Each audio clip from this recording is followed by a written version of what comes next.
Hey, this video is in your thermodynamics notes. So that first page is a review of thermochemistry. This is the next page of that, which we probably talked about a little bit. So I'm gonna skip over some of this stuff. We talked a little bit about entropy.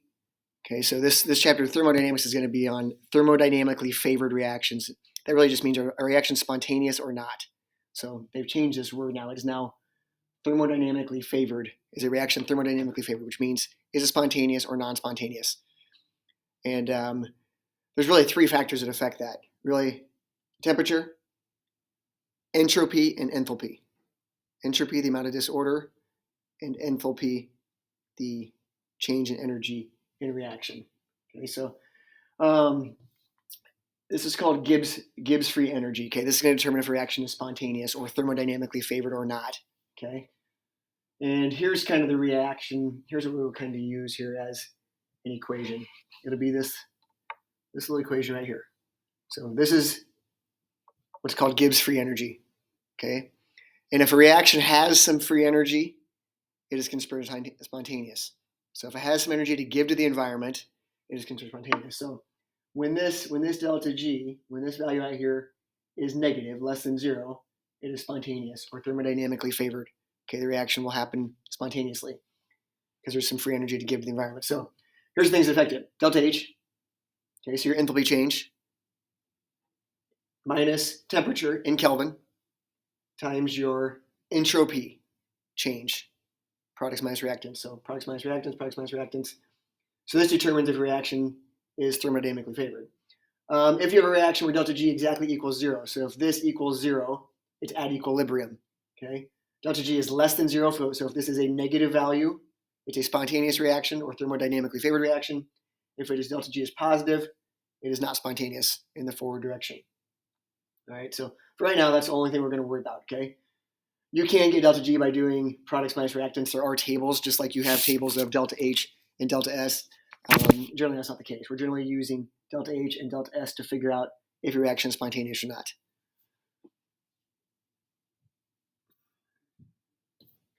Bottom of this is probably maybe the most important thing for this unit. And it's not too terribly tough to do. But again, a negative delta G means spontaneous or thermodynamically favored is the term they use now.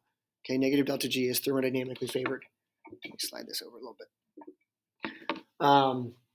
So if we think about our equation here, delta G equals delta H minus T delta S. Let's think about what makes this a negative value or what makes it a positive value. So again, negative means it is spontaneous. So if this is a negative, meaning exothermic, okay, reactions that are spontaneous tend to be exothermic. They tend to have energy. The reactants are high energy, products are lower energy. Things always want to be lower energy in reactions. They're more stable when they're lower energy. So reactions tend to favor exothermic. And when delta S is positive, meaning there's an increase in disorder, which nature tends to favor disorder. So if this is negative and that is positive, since it's a negative minus a positive, this will always be negative. Okay, reaction will always be spontaneous. So if delta H is negative, delta S is positive, you always get a negative reaction there, or delta G, and it is spontaneous in that case. All right. If the signs are flipped around, okay, signs are flipped around. So if this is positive, and this is negative. So if it's an endothermic reaction and you have a decrease in disorder, well, a positive minus a negative would be always a positive right here. The reaction would never be spontaneous. I don't care what you do to the temperature. You can raise temperature, lower the temperature. It'll never be spontaneous in that situation. So if the signs are opposites, if the signs for delta H, delta S are opposites, it's either going to be always spontaneous or never spontaneous. Always or never. Okay? If the signs are the same, so if we have a negative delta H and a negative delta S, well, a negative minus a negative is going to be plus a positive, right?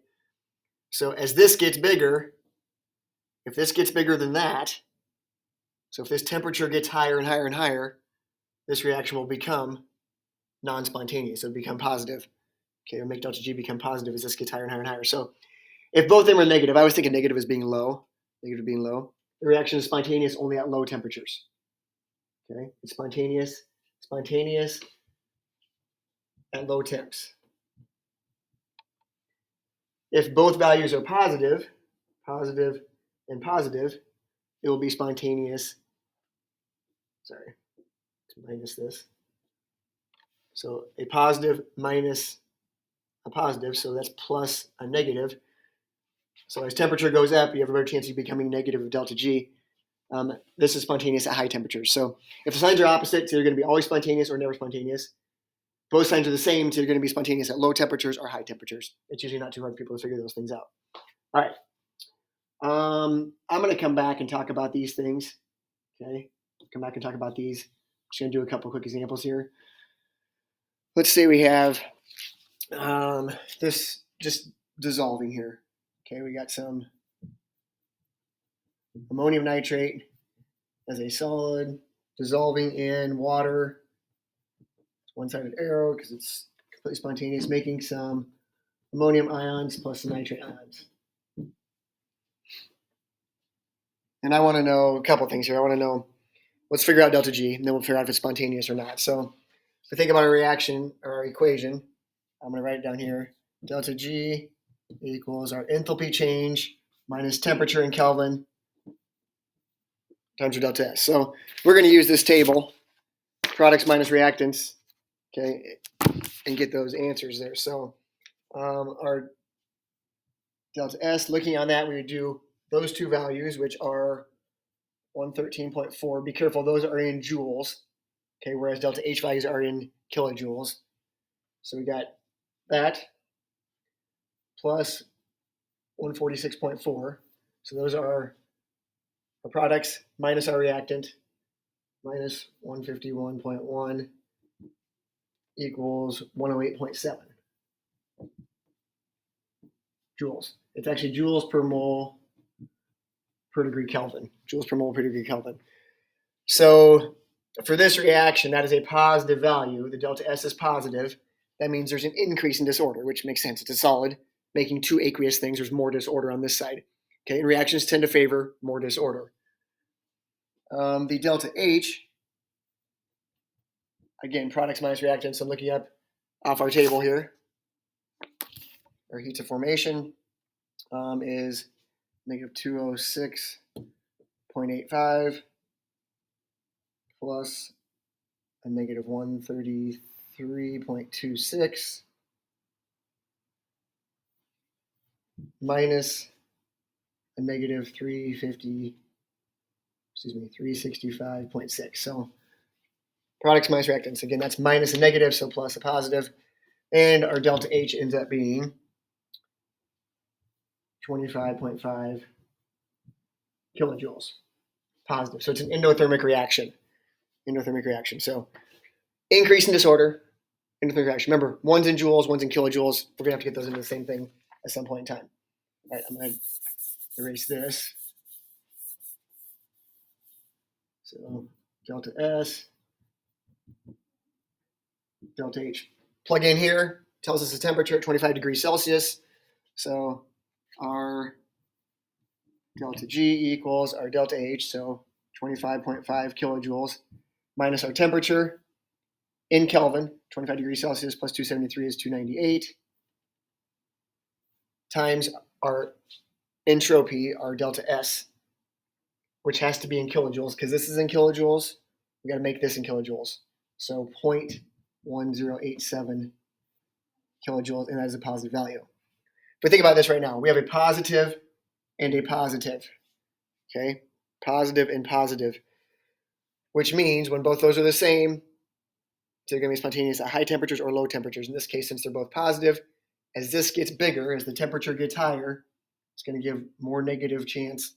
Delta G becomes negative. It's more spontaneous. So this reaction will be spontaneous at high temperatures only, okay? Which maybe doesn't mean that high a temperature, just in general high temperatures.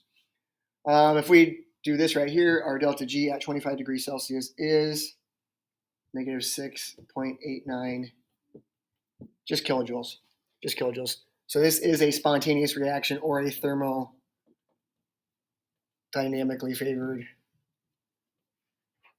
thermodynamically favored reaction, which makes sense. You put this in water, it's going to naturally dissolve. It's spontaneously going to dissolve from there. All right, let's do one more question here. For the temperature range at which delta G of formation, so that means we're talking about the formation of this, okay? Which delta G of formation becomes thermodynamically favored. So we have H2 plus Br2, because it is the formation of this, forms 2 HBr. Actually, we want to keep that as 1, sorry. Keep that as 1 mole. Let's make this a half and this a half. So we do the same thing. Okay, use our chart. We'd find our delta S by doing product minus reactant. Okay, product minus reactant. I'm going to tell you what that answer is. It is 57.2 joules per mole per degree Kelvin. Find our delta H, which would be really just looking at the table, just be the heat of formation of this compound, because neither one of these have that, so just be that value. And that is a negative 36.29 kilojoules. So again, delta S we have to do product minus reactants. And delta H should be product minus reactants, but it's really just going to be what that value is in the periodic table because these are both 0. We can plug into our delta G equation. And we're trying to figure out when is this thermodynamically favored. Well, if we put in delta H minus T delta S, let's think about what we have here. We have a positive delta S and a negative delta H. So when they're opposite signs, it's either going to always be spontaneous or never. So is this going to be negative or positive here? Well, we have a negative minus a positive, which would be the same thing as plus a negative.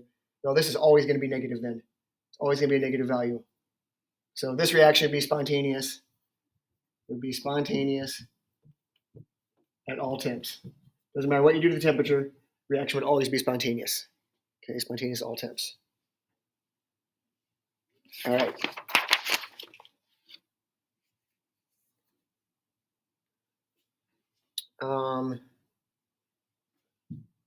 One more question here that I want to talk about real quick here.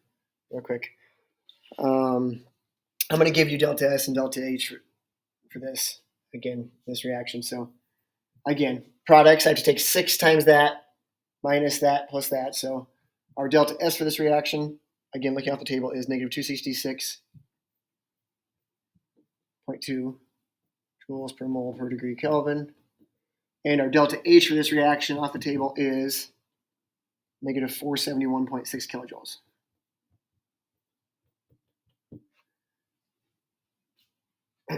So both negative. That tells me this reaction will be spontaneous at low temperatures. Well, I want to know at what temperature range would it be spontaneous? Like from 400 degrees down is spontaneous? Okay, but I know since they're both negative, it would be at a certain temperature and below. If they're both positive, it would be a certain temperature and above. So in this case, we take our delta G equals delta H minus T delta S. Okay, and we're just going to put a 0 in for delta G and figure out what we're going to solve for temperature. And we'll know at that temperature and below, this reaction is spontaneous. So plug in our delta H, negative 471.6. Remember that is in kilojoules, minus T times our delta S, which has to be in kilojoules also, so a negative 0.2662 kilojoules. Make sure those are both in kilojoules as you're doing things. Add this to the other side, so 471.6 equals 0.2662 T.